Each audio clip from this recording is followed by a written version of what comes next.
Welcome to Topper Study Point. स्वागत है प्यारे बच्चों। एंड आज की इस वीडियो में हम कंटिन्यू डिस्कस करने वाले हैं क्लास 12th का आपका जो होम साइंस का सब्जेक्ट है यानी कि गृह विज्ञान का, इसके कल के पेपर के लिए, कल यानी कि 20 दिसंबर 2024 को होम साइंस का आपका जो प्री बोर्ड का एग्जाम होने वाला है बच्चों, इसी की तैयारी के लिए इस वीडियो में हम डिस्कस करेंगे एक और most important sample question paper के बारे में, और वो भी कंप्लीट सॉल्यूशन के साथ। जी हाँ प्यारे बच्चों, कल आपका होम साइंस का जो प्री बोर्ड का एग्जाम होने वाला है, इसी की तैयारी के लिए हम अपना जो सबसे पहला पेपर डिस्कस कर रहे थे, तो ये वीडियो इसी पेपर के पार्ट 2 की रहने वाली है। ठीक है बच्चों, पार्ट 1 में आपको मैंने एमसीक्यू वाले जितने भी क्वेश्चन थे, ठीक है, सेक्शन ए के एमसीक्यू और सेक्शन बी के जो केस आधारित प्रश्न से 15 से 18, ये सभी के सभी आपको करवा दिए थे। ठीक है, बाकी के आपके जो बच गए हैं, आज इसे हम इस पार्ट 2 की वीडियो में कंप्लीट कर लेंगे। ठीक है, जिस भी बच्चे ने पार्ट 1 की वीडियो नहीं देखी है, पार्ट 1 का लिंक आपको यहाँ पे आई बटन में भी मिल जाएगा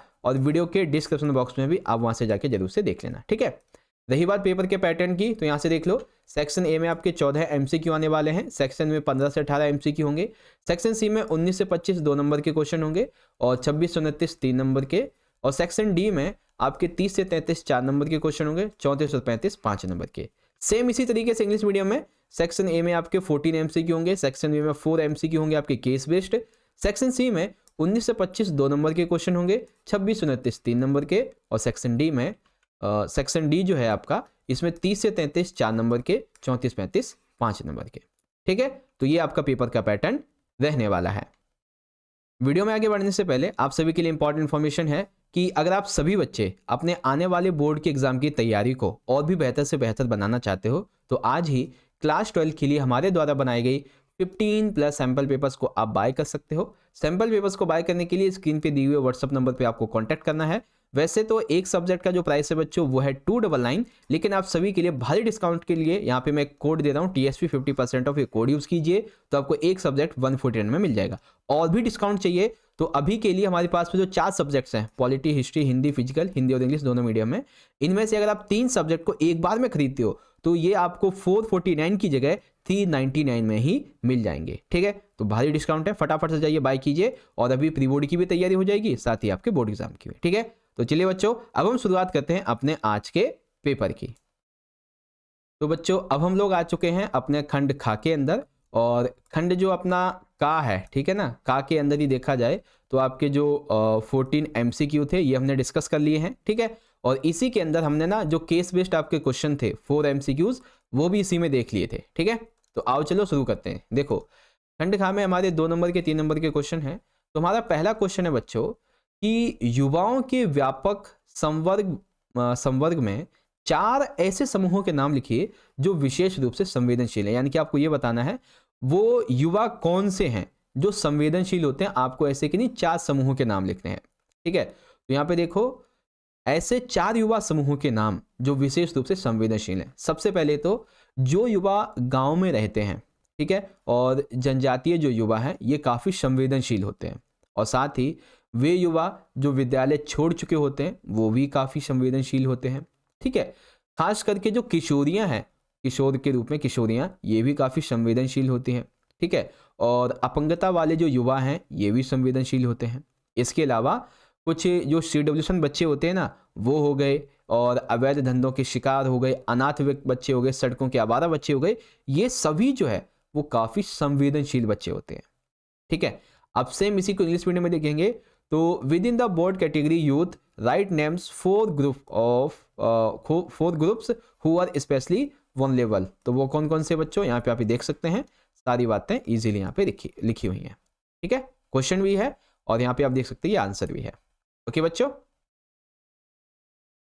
चलिए अब इसका सेकंड क्वेश्चन देखो बच्चों, पादप रसायन चिकित्सीय खाद्य पदार्थों से किस प्रकार भिन्न है। यानी कि देखो, एक होता है पादप रसायन, एक होता है चिकित्सीय खाद्य पदार्थ, तो इन दोनों के बीच में क्या डिफरेंस है ये आपको बताना है। ठीक है, इंग्लिश में देखेंगे तो how are phytochemicals different from medical foods, तो किस तरीके से होते हैं इसके बारे में आपको बताना है। तो चलो पहले हिंदी में समझते हैं।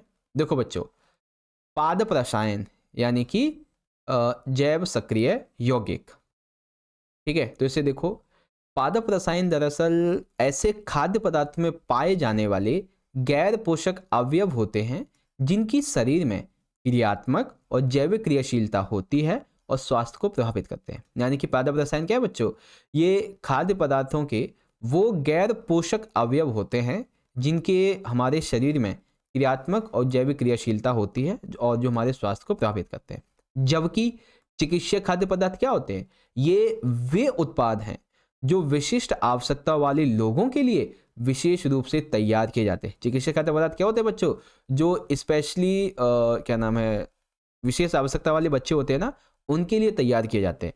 इस प्रकार के खाद्य पदार्थ जो होते हैं वो एकदम बैलेंस होते हैं, नियंत्रित होते हैं और किसी बीमारी या फिर स्थिति में विशिष्ट आहार व्यवस्था के अंतर्गत केवल डॉक्टरी नुस्खे या सलाह पर ही इनका उपयोग किया जाता है। यानी कि जो चिकित्सीय खाद्य पदार्थ है ना, एक तो ये विशेष आवश्यकता वाले जो बच्चे होते हैं उनके लिए बनाया जाता है, ठीक है, ये नियंत्रित होते हैं और सबसे जरूरी इनका उपयोग सिर्फ और सिर्फ डॉक्टरी नुस्खे या फिर डॉक्टरी सलाह से किया जाता है, जैसे कि लैक्टेज मुक्त दूध, कम सोडियम नमक, ये सभी चीजें, ठीक है।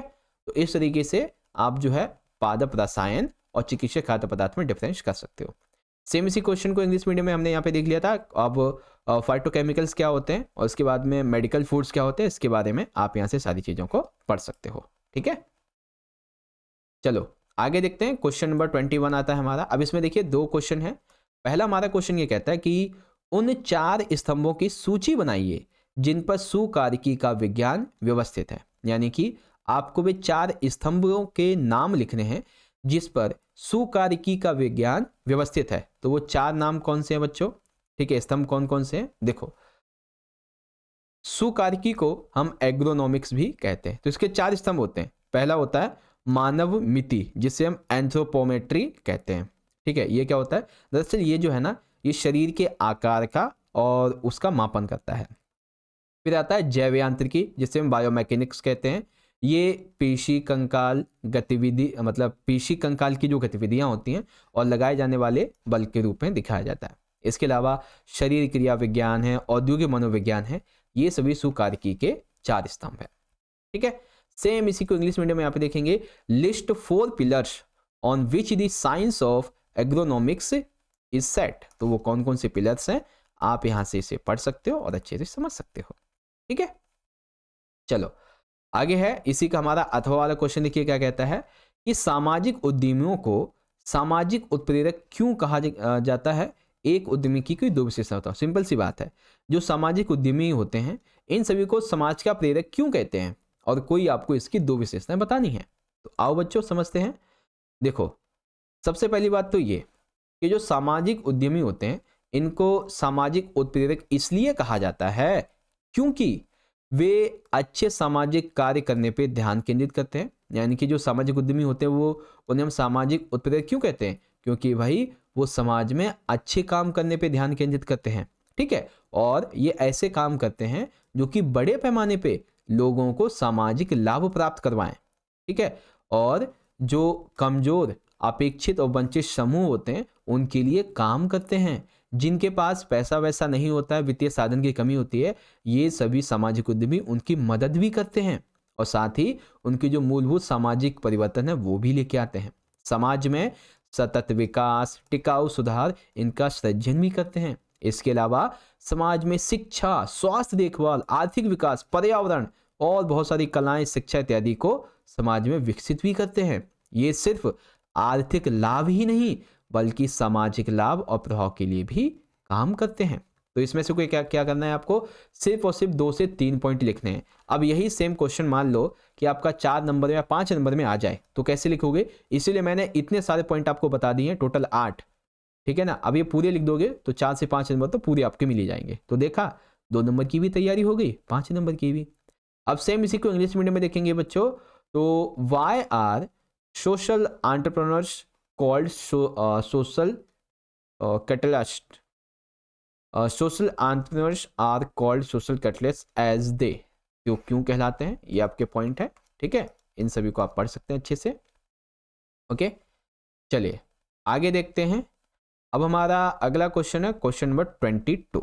अब इसमें देखिए क्या कहा गया है, इसमें पूछा गया है कि आहार चिकित्सा के किन्हीं 4 उद्देश्यों को सूचीबद्ध कीजिए। यानी कि जो आहार चिकित्सा होती है इसके कोई 4 उद्देश्य आपको यहाँ पे लिखने हैं। तो बच्चों आहार चिकित्सा के उद्देश्य तो जहाँ तक मुझे लगता है आप सभी को पता होगा। अरे हाँ, एक चीज़ तो यहाँ पे बताना भूल ही गया आपको, ये जो है ना सामाजिक उत्प्रेरक क्यों कहा जाता है, ये आपका 1 नंबर का था, है ना? जैसे मैंने आपको 4 नंबर 5 नंबर के हिसाब से समझा दिया। और इसमें एक क्वेश्चन और भी तो था आपका कि जो एक उद्यमी होता है इसकी विशेषताएं आपको बतानी थी, ठीक है? एक उद्यमी जो होता है इसकी क्या विशेषताएं। तो बच्चों एक उद्यमी की विशेषताएं जो है ना ये अलग से आपके 4 नंबर या 5 नंबर में आ सकती हैं, तो बड़े ध्यान से इसको समझें। देखो, एक उद्यमी जो होता है वो कड़ी मेहनत करने की इच्छा रखता है। एक उद्यमी को योजना बनाने की और उसे क्रियान्वित करने का ज्ञान होना चाहिए और उसके पास में कौशल होना चाहिए, ठीक है? जो भी वित्त सामग्री हैं इन सभी को कर्मियों और व्यक्तियों और समय के प्रबंधन के कौशल उसके अंदर होने चाहिए, ठीक है? और किसी भी प्रकार का जोखिम उठाने के लिए उसमें साहस होना चाहिए। एक साथ कई कार्यों को उसको आरंभ करने की उसके अंदर योग्यता होनी चाहिए और हमेशा वो तत्पर रहे, ऐसी योग्यता हो। और एक बार जो काम उसने शुरू कर दिया तो उसके लिए जो भी आवश्यक कौशल है उससे सीखे, प्राप्त करे। साथ ही जो भी कठिन मुद्दे आते हैं, ठीक है, समाज में, उनसे निपटने और उनका समाधान ढूंढने की क्षमता उसके अंदर होनी चाहिए, ठीक है? और वो यथार्थवादी यानी कि प्रैक्टिकल व्यक्ति होना चाहिए और आसान समाधानों की अपेक्षा ना करता हो, ठीक है? इसके अलावा अगर कोई भी उसके कार्य में गतिरोध होता है, चुनौतियां आती हैं, असफलता होती है, तो उसका सामना करने की उसमें योग्यता होनी चाहिए। लोगों में भागीदारी विकसित करने की योग्यता हो, कार्यनीति बनाना जानता हो, तालमेल बनाने की योग्यता जानता हो, ठीक है? समझौता करे और विनम्र हो, संकट की परिस्थितियों से निपटने की योग्यता हो, अच्छा संप्रेषण कौशल हो। तो इतनी सारी चीजें एक उद्यमी के लिए बहुत ज्यादा जरूरी है। अब इन्हीं में से आपको सिर्फ कोई 2 लिखनी थी 1 नंबर के लिए, 2 नंबर के लिए 4 लिखें, 3 नंबर के लिए 6 लिखें, 4 नंबर के लिए 8 लिखें और 5 नंबर के लिए 10 लिखें। और मैंने आपको बताई हैं 13 है, ठीक है? तो यहाँ पे देखो आपके हर 1 मार्क्स के क्वेश्चन की तैयारी एक उद्यमी के लिए यहाँ पे हो जाती है ना? तो देखा आपने कितना बढ़िया तरीके से समझा दिया। अब जो बच्चे इंग्लिश मीडियम को यहाँ से देख लीजिए कि right any 2 characteristics of an entrepreneur, तो इसके बारे में 2 आपको विशेषताएं लिखनी थी, तो 10 तो आपकी ये हो गई, ठीक है? और 3 आपकी ये वाली हो गई, ठीक है? चलो अब हमारा अगला क्वेश्चन नंबर 22। अब ये क्या कहता है, अभी हमने बताई दिया आपको कि जो आहार चिकित्सा होती है इसके आपको कोई 4 उद्देश्य यहाँ पे बताने हैं। तो आहार चिकित्सा के क्या क्या उद्देश्य होते हैं बच्चों, आ जाओ समझ लेते हैं। देखो आहार चिकित्सा के उद्देश्य 2 नंबर का है, तो आपको यहाँ पे देखिए कितने 4 पॉइंट लिखने हैं। देखो बच्चों आहार चिकित्सा का उद्देश्य क्या होता है, सबसे पहला मरीज की भोजन की प्रकृति को ध्यान में रखते हुए आहार की सूची तैयार करना। यानी कि जैसे कोई व्यक्ति हॉस्पिटलाइज्ड है, किसी प्रकार की बीमारी है, तो उसकी बीमारी को देखते हुए भोजन की प्रकृति को ध्यान में रखते हुए आहार की सूची बनाई जाती है। इसके अलावा बीमारी की हालत को सुधारने के लिए और उसमें नियंत्रण रखने के लिए जो वर्तमान आहार है उसमें परिवर्तन भी होता रहता है। क्योंकि देखो हम जब बीमार होते हैं तो हमारी बीमारी की हालत धीरे धीरे ठीक होती है, तो जो खाना हम बीमारी के पहले दिन खाते थे क्या वही हमेशा खाते रहेंगे? नहीं, धीरे धीरे करके वो चेंज भी होता है। तो ये आहार चिकित्सा का दूसरा उद्देश्य है। तीसरा पोषणहीनता की स्थिति में आहार उपचार के द्वारा हीनता को दूर करना, यानी कि जब शरीर में पोषण की कमी हो जाती है तो हम आहार उपचार के द्वारा उस हीनता को दूर करते हैं। इसके अलावा जब किसी व्यक्ति को लंबे टाइम की बीमारी होती है, ठीक है, बड़ी लंबे समय की बीमारी होती है, तो आहार उपचार के द्वारा अल्पकालिक और दीर्घकालिक समस्याओं को रोकने में मदद की जाती है। इसके अलावा निर्धारित आहार का अनुसरण करने की आवश्यकता संबंधी शिक्षा और सलाह मरीज को देना, यानी कि जो आहार सूची बनाई गई है, जो आहार दिया जा रहा है उसके लिए मरीज को शिक्षा देना, उसको बताना, जागरूक करना, उसको कैसे लेना है, क्या सारी चीजें करनी है, वो भी एक इसका उद्देश्य होता है। ठीक है, तो इस तरीके से आहार चिकित्सा के उद्देश्य में ये बातें आपको ध्यान में रखनी है बच्चों।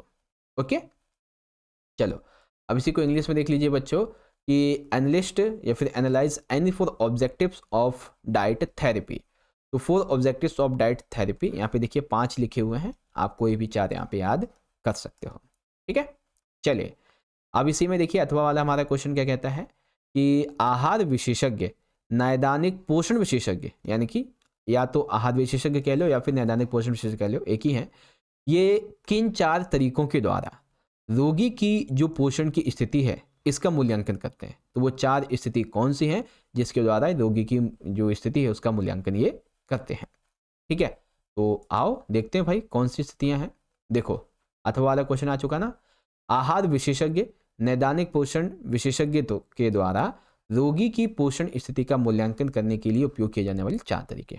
पहला तरीका, रोगी के स्वास्थ्य, आहार, व्यक्तिगत और चिकित्सीय इतिहास की विस्तृत जानकारी प्राप्त करना और चिकित्सीय मूल्यांकन। अर्थात किस तरीके से रोगी के पोषण की स्थिति का मूल्यांकन होता है?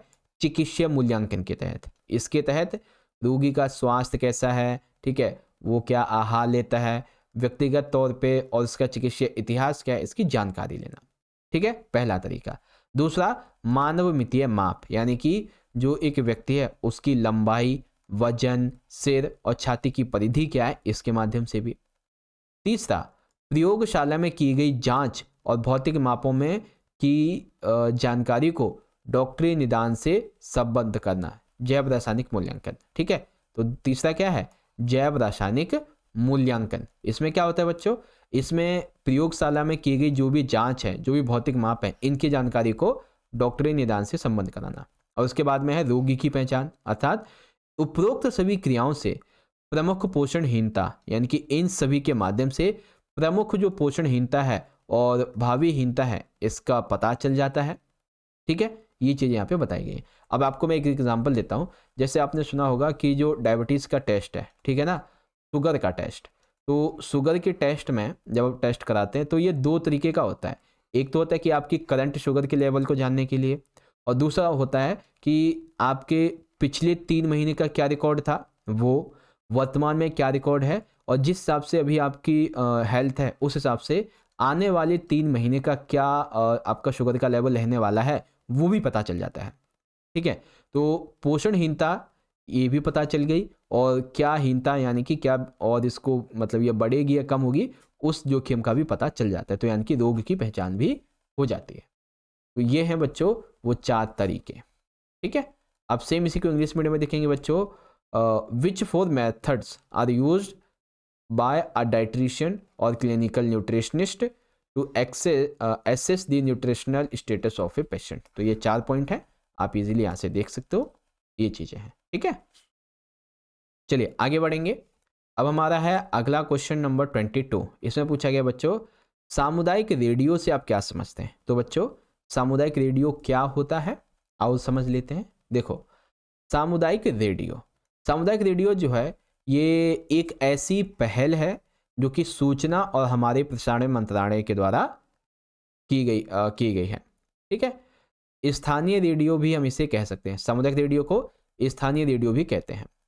यह है समुदाय के लिए, समुदाय के द्वारा समुदाय के बारे में, यानी कि जो स्थानीय रेडियो होता है ना, ये एक समुदाय के लिए, एक समुदाय के द्वारा एक समुदाय के बारे में। जैसे आपने वो कारक नहीं पढ़े हैं कि कर्ता ने कर्म को अपादान से में पढ़े, कुछ इस तरीके से, तो वैसे ही जो सामुदायिक रेडियो होता है ना, वो एक समुदाय के लिए, उस समुदाय के द्वारा और उस समुदाय के बारे में होता है। ठीक है, सामुदायिक रेडियो स्थानीय लोगों के द्वारा चलाया जाता है, जो स्थानीय लोग होते हैं ना, इनके द्वारा चलाया जाता है और उन्हीं के द्वारा नियंत्रित किया जाता है। सामान्य रूप से गैर सरकारी संगठनों के द्वारा लोगों को प्रशिक्षित किया जाता है। जनमाध्यम के लिए बहुत अच्छा साधन है, स्थानीय उपयोग होता है, स्थानीय बोली यानी स्थानीय भाषा का उपयोग होता है, इसमें कम लागत होती है, आर्थिक लाभ के लिए ये सही नहीं है, सीमित क्षेत्र में प्रसारण ही होता है, केवल सीमित क्षेत्र में ही रहते हैं ये, और सहभागिता से संबंधित विषय वस्तु का विकास होता है, इस तरीके से। ठीक है, तो क्या है सामुदायिक रेडियो, आशा करता हूं कि अब आप समझ गए होंगे। ठीक है, अब यहाँ पे हमारा जो दूसरा क्वेश्चन है काफ़ी इंपॉर्टेंट है बच्चों, कि देश के विकास में इसकी 2 भूमिकाओं का वर्णन करो। यानी कि जो सामुदायिक रेडियो है ये तो हमने समझ लिया क्या है, अब ये जो है ना देश का विकास कैसे करता है, इस मामले में इसकी 2 भूमिकाएं लिखो। तो आओ इसकी 2 भूमिकाएं समझ लेते हैं। तो देश के विकास में इसकी 2 महत्वपूर्ण भूमिकाएं हैं। सबसे पहला, सामुदायिक रेडियो जो है ये जो स्थानीय कार्यक्रम होते हैं, स्थानीय कार्यक्रम लोकल लेवल के, उन सभी को समर्थन देता है। ठीक है, व्यक्तियों को कार्यक्रमों में भाग लेने और अपने विचार व्यक्त करने का अवसर भी प्रदान करता है, और यह व्यक्तियों की आवाज बन जाता है। ठीक है, साथ ही यह सामाजिक परिवर्तन को प्रोत्साहित भी करता है। अपनी प्रतिभा प्रदर्शित करने का अवसर प्रदान करना भी इसके अंतर्गत आता है। व्यक्तियों के विकास के लिए उत्प्रेरक के रूप में कार्य करना, ये भी इसके अंतर्गत आता है। संचार तथा पत्रकारिता DCJ के क्षेत्र में जीविका के लिए तैयार होने के लिए प्रोत्साहित करता है। समुदायों को उनकी समस्याओं और उनके हलों के लिए आवाज़ उठाने में भी मदद करता है।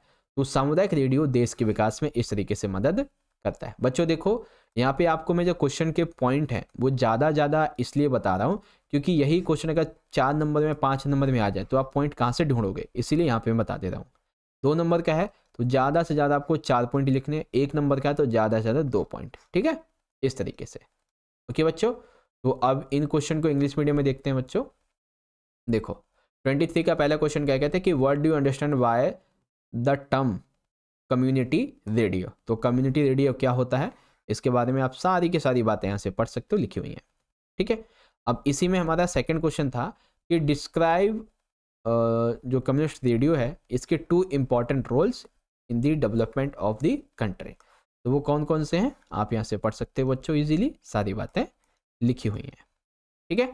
तो आशा करता हूँ कि आपको यहाँ पे समझ में आ चुका होगा अच्छी तरीके से। चलिए अब हमारा अगला क्वेश्चन देखिए 24 क्या कहता है। पहले इसका पहला वाला देखिए क्या कहता है, विनिर्मित खाद्य तथा फॉर्मूलाबद्ध खाद्य में अंतर स्पष्ट कीजिए, प्रत्येक का एक एक उदाहरण भी दीजिए। तो बच्चों एक होती है विनिर्मित खाद्य, एक होती है फॉर्मूलाबद्ध खाद्य, इनमें क्या डिफरेंस है और एक एक एग्जाम्पल। तो आओ बच्चों देखते हैं अच्छे तरीके से। देखो सबसे पहले बात करेंगे विनिर्मित खाद्य की। तो देखो बच्चों विनिर्मित खाद्य जो है ना, ये ऐसे उत्पादों में कच्ची सामग्री की मूल गुण काफ़ी समाप्त होते हैं, यानी कि ऐसे उत्पादों में जो कच्ची सामग्री के मूल गुण होते हैं काफ़ी समाप्त होते हैं और संरक्षण के लिए कुछ मूलभूत विधियां काम में लाई जाती हैं। अक्सर विभिन्न संगठकों जैसे कि नमक, शक्कर, तेल या रासायनिक संरक्षणों का प्रयोग किया जाता है। उदाहरण के लिए विनिर्मित खाद्य में जैसे मान लो अचार है, जैम है, मुरब्बा है, शरबत है, पापड़ है, वड़ी है, ये सभी इसमें आते हैं, ठीक है। अब बारी आती है फॉर्मूलाबद्ध खाद्य की। तो ये ऐसे उत्पाद हैं जिन्हें विभिन्न संगठकों को मिलाकर और संशोधित करके तैयार किया जाता है, जिससे प्राप्त खाद्य उत्पादों का शेल्फ काल अपेक्षाकृत हो सके। जैसे कि डबल रोटी है जिसे ब्रेड कहते हैं, बिस्कुट है, आइसक्रीम है, केक है, कुल्फी है। तो याद रखेंगे बच्चों, अब अपने आप निजी जीवन में भी विनिर्मित खाद्य के जो एग्जाम्पल है उसको क्या बोलेंगे, अचार, मुरब्बा, शरबत, पापड़, ठीक है। और फार्मूलाबद्ध खाद्य के रियलिटी एग्जाम्पल जैसे डबल रोटी यानी कि bread, biscuit, ice cream, cake, kulfi, ये सभी फार्मूलाबद्ध होते हैं, फार्मूला के द्वारा ही तैयार किए जाते हैं, ठीक है, इस तरीके से। अब इस 24 का हमारा अथवा में देखिए क्या कहता है। अथवा में खा के 2 पॉइंट हैं। अत्यधिक जोखिम वाले खाद्यों से आप क्या समझते हैं, कोई एक एग्जाम्पल दीजिए। जीवाणुओं की वृद्धि के लिए तापमान किस परास यानी कि किस रेंज को खतरे का क्षेत्र कहा जाता है। आओ एक एक करके समझते हैं।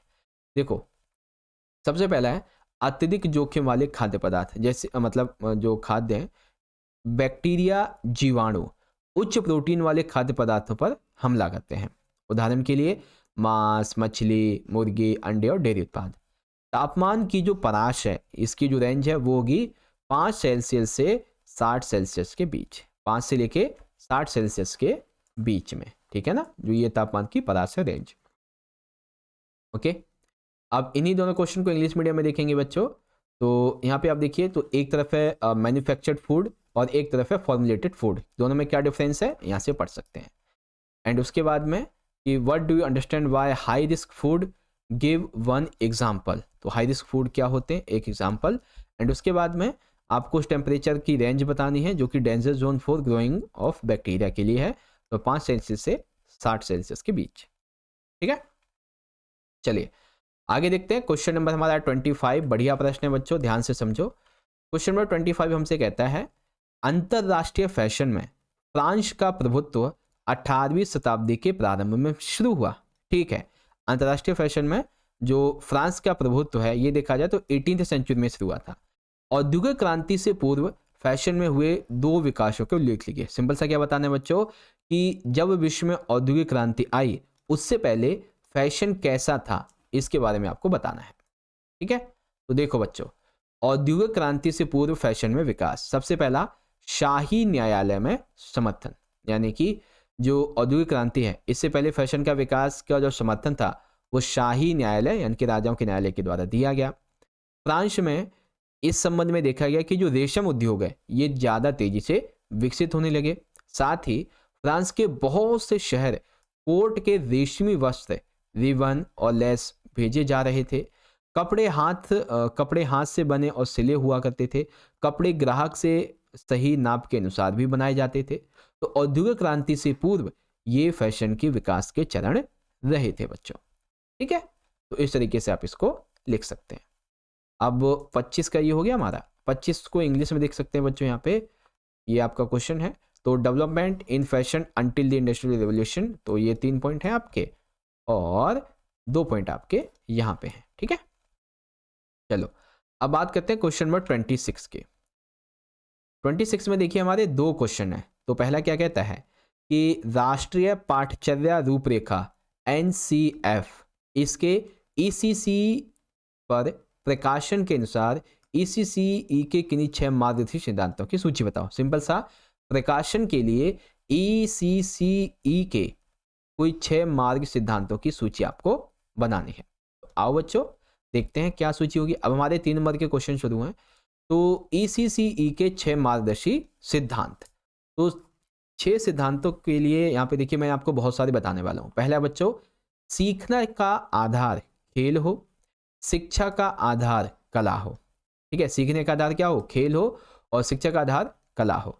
बच्चों की विशिष्ट सोच और विशेषताएं इनको मान्यता दी जाए। विशेषज्ञता की बजाय अनुभव को प्रमुखता मिले, यानी कि वो किसमें विशेषज्ञ हैं इसमें नहीं, बल्कि उनका अनुभव क्या रहा है इसको प्रमुखता दी जाए। दैनिक नित्यचर्या में अच्छी जानकारी और चुनौतियों का अनुभव, औपचारिक और अनौपचारिक दोनों प्रकार की परस्पर बातचीत होनी चाहिए। पाठ विषयक और सांस्कृतिक स्रोतों का मेल, यानी कि ऐसा नहीं कि केवल बुक्स ही पढ़ाए जा रहे हैं, नहीं, पाठ विषयक और सांस्कृतिक जो स्रोत है इनका भी मेल होना चाहिए। इसमें स्थानीय सामग्री, कला और ज्ञान का भी उपयोग हो। विकासात्मक इसमें स्थिति होनी चाहिए। ठीक है, और लचीलापन, अनेकता होनी चाहिए। स्वास्थ्य, कल्याण और स्वास्थ्य आदतें ये सभी इसमें होनी चाहिए। ये बातें हैं। ठीक है, तो इस तरह से क्वेश्चन 26 ECCE के 6 मार्गदर्शी सिद्धांत ये थे। ठीक है, अब देखते हैं इसी का अथवा वाला क्वेश्चन क्या कहता है बच्चों कि फातिमा बानो अपने 3 वर्षीय बच्चे को विद्यालय पूर्व केंद्र में भेजना चाहती है। समझाइए कि उन्हें एक अच्छे विद्यालय में पूर्व केंद्र में कौन कौन से 6 गुण देखने चाहिए। तो सिंपल से आपको क्या बताना है, आपको जो है विद्यालय पूर्व जो बच्चा होता है और विद्यालय पूर्व की जो विशेषताएं होती हैं उसके बारे में आपको यहाँ पे बताना है। ठीक है, तो देखो 6 ऐसे गुण जिन्हें उन्हें एक अच्छे विद्यालय पूर्व केंद्र में देखने चाहिए। सबसे पहला, विद्यालय पूर्व जो केंद्र है ये एक सुरक्षित परिवेश हो। ठीक है, किसी प्रकार का कोई खतरा ना हो, ना माँ के लिए ना बच्चे के लिए। ठीक है, यहाँ का जो वातावरण है वो साफ हो और स्वच्छ हो। यहाँ पे खेल खेल में सीखने का तरीका होना चाहिए। ठीक है, साथ ही बाल केंद्रित उपागम यहाँ पे होने चाहिए। इसके अलावा जो प्राथमिक चिकित्सा की सुविधाएं हैं वो भी यहाँ पे होनी चाहिए, क्योंकि बच्चे हैं तो कभी भी छोटी मोटी चोट लग सकती है ना। प्रेम पूर्वक और प्रशिक्षित जो शिक्षक है, जो कर्मचारी है, इसके द्वारा पढ़ाया जाना चाहिए। विभिन्न प्रकार की खेल सामग्री और मनोरंजन की जो सामग्री है ये बच्चों के लिए होनी चाहिए। इसके अलावा उन्हें अनौपचारिक शिक्षा भी मिलनी चाहिए। सीखने के अनुकूल परिवेश होना चाहिए। औपचारिक स्कूल के लिए भी उनकी तैयारी होनी चाहिए। विशेष आवश्यकता वाली कठिन परिस्थितियों में पालन वाले बच्चों के लिए अतिरिक्त सहायता और समावेशी की शिक्षा का उपलब्ध होना चाहिए। तो ऐसी बहुत सारी विशेषताएं हैं जो कि फातिमा बानो के द्वारा उसके अपने 3 साल के बच्चे के लिए विद्यालय पूर्व के केंद्र में देखनी चाहिए। ठीक है, तो ये हो गया यहाँ पे आपका कंप्लीट। अब इन दोनों ही क्वेश्चन को इंग्लिश मीडियम में देखेंगे। As per national curriculum framework NCF publication on ECCE and list any 6 guiding principles of ECCE। तो आपको 6 प्रिंसिपल्स बताने हैं ECCE के, ये पॉइंट है, आप यहाँ से पढ़ सकते हो, टोटल 10 है। ठीक है, अब इसके अथवा में क्वेश्चन देखेंगे तो ऐसे 6 attributes that she look for in a good pre school, तो वो कौन कौन से 6 एट्रीब्यूट्स हैं। 6 की जगह यहाँ पे मैं आपको 10 से 12 बता रहा हूँ। ठीक है, आप यहाँ से देख सकते हैं ये सारे हैं। चलिए आगे देखते हैं। अब हमारा क्वेश्चन नंबर है यहाँ पे 27 कहता है कि मनदीप एक रेडीमेड पैंट और कमीज को खरीदना चाहता है, वह किन दो तरीकों से उसमें अनुरूपता ला सकता है, समझाइए। ठीक है, तो आओ बच्चों देखते हैं। देखो क्या बताना है बच्चों कि आपको जो है ना ये बताना है कि मनदीप जो है वो अपने नए वस्त्र में ऐसे कौन से दो तरीके हैं जिससे अनुरूपता ला सकता है। तो सबसे पहला तरीका है बुनावट के द्वारा, अर्थात मनदीप जो है ना परिधान में बुनावट और अलंकरण एक दूसरे के अनुरूप होने चाहिए। सही सामंजस्य के लिए कमीज और पैंट दोनों की जो बुनावट है एक समान होनी चाहिए। उदाहरण के लिए सूती कमीज के साथ में सूती पैंट, यही अच्छा लगता है बुनावट के आधार पे। फिर आकृति के द्वारा परिधान में डिजाइन की निरंतरता बनाए रखने के लिए प्रिंट, रेखाओं के कोणों और रंगों का मिलान करके अनुरूपता लाई जा सकती है। उदाहरण के लिए कॉलर, कफ, जेब और किनारे एक ही आकृति के होने चाहिए। एक है रंग के द्वारा, किसी भी रंग योजना या फिर रंग सुमेल का उपयोग करना। जैसे कि उदाहरण के लिए कमीज और पैंट दोनों के रंग किसी भी रंग योजना के अनुसार होने चाहिए। ठीक है, इस तरह से। तो वो कैसे अनुरूपता ला सकता है बच्चों, तो दो तरीके पूछे गए थे, यहाँ पे 3 बताए गए।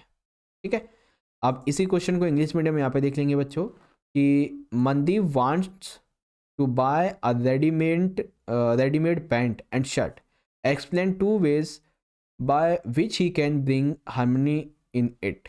तो ऐसे कौन से 2 तरीके जिससे वो हार्मनी को बेसिकली क्रिएट करता था।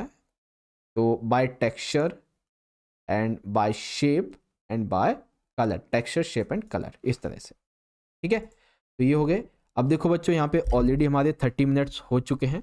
तो अब हम क्या करेंगे बच्चों, बाकी के अब हमारे जो क्वेश्चन बच गए हैं, ठीक है ना, इसको आपको मैं पार्ट 2 की वीडियो में समझा दूंगा। अभी तक आपको जितने भी मैंने क्वेश्चन समझाए हैं, आशा करता हूँ कि आपको हर एक क्वेश्चन बहुत अच्छे समझ में आ गया होगा। पार्ट 1 के MCQ भी आप जरूर से जाके देखिएगा, बहुत अच्छे से सारी चीज़ें मैंने समझा रखी हैं। ठीक है, ओके। तो इस तरह से प्यारे बच्चों पिछले 30 से 32 मिनट के अंदर आप सभी ने क्लास 12th के अपने होम साइंस के प्री बोर्ड के एग्ज़ाम के लिए जो हमारा सबसे पहला पेपर था, इसके पार्ट 2 को भी यहाँ पे डिस्कस कर लिया है। अभी बच्चों इसका जो पार्ट 3 आएगा उसके अंदर हम सेक्शन डी के जितने भी हमारे 4 नंबर के क्वेश्चन हैं, 5 नंबर के क्वेश्चन हैं, इवन जो आपका सेक्शन सी है ना, इसके 3 नंबर के जो क्वेश्चन हमारे बच गए हैं, 2 क्वेश्चन, वो भी आपको अब हम पार्ट 3 में समझाएंगे। ठीक है, पार्ट 3 का लिंक आपको आई बटन में और वीडियो का जो डिस्क्रिप्शन बॉक्स है बच्चों यहाँ पे देखने को मिल जाएगा, तो आप जाके फटाफट से देख लीजिएगा।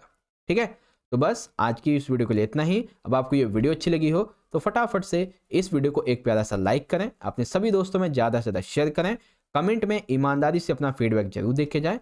बाकी आपको वीडियो कैसी लगी कमेंट में ज़रूर बताइएगा। और हाँ, अगर आप चैनल पे पहली बार आ गए हो तो फटाफट से इसे सब्सक्राइब कर लो ऐसे ही और वीडियोज़ को पाने के लिए। और जो बेल नोटिफिकेशन है उसे एक बार चेक कर लेना कि आपने ऑल पे सेट किया या नहीं। ठीक है, तभी आपके पास में सारी नोटिफिकेशंस आएंगी। और एंड करने से पहले एक बार फिर से आपको बताना चाहूँगा कि अगर आप सभी बच्चे अपने आने वाले बोर्ड के एग्ज़ाम की तैयारी को और भी बेहतर से बेहतर बनाना चाहते हो तो आज ही क्लास 12th के हमारे द्वारा बनाई गई 15+ सैम्पल पेपर्स को आप बाय कर सकते हो। सैम्पल पेपर्स को बाय करने के लिए स्क्रीन पे दिए हुए व्हाट्सअप नंबर पे आपको कांटेक्ट करना है। वैसे तो एक सब्जेक्ट का प्राइस है बच्चों 299, लेकिन अगर आप ये कोड यूज़ करते हैं जो कि कुछ ही सीमित समय के लिए TSP 50% ऑफ, तो ये एक सब्जेक्ट आपको 149 में मिल जाएगा। अब आपको और भी भारी डिस्काउंट चाहिए 50% से भी ज़्यादा, तो अभी के लिए हमारे पास में जो 4 सब्जेक्ट्स हैं, polity, history, Hindi, physical, Hindi और इंग्लिश दोनों मीडियम में, तो इनमें से ना आप किन्हीं 3 को एक साथ बाय कीजिए तो आपको ये 449 की जगह 399 में ही मिल जाएंगे।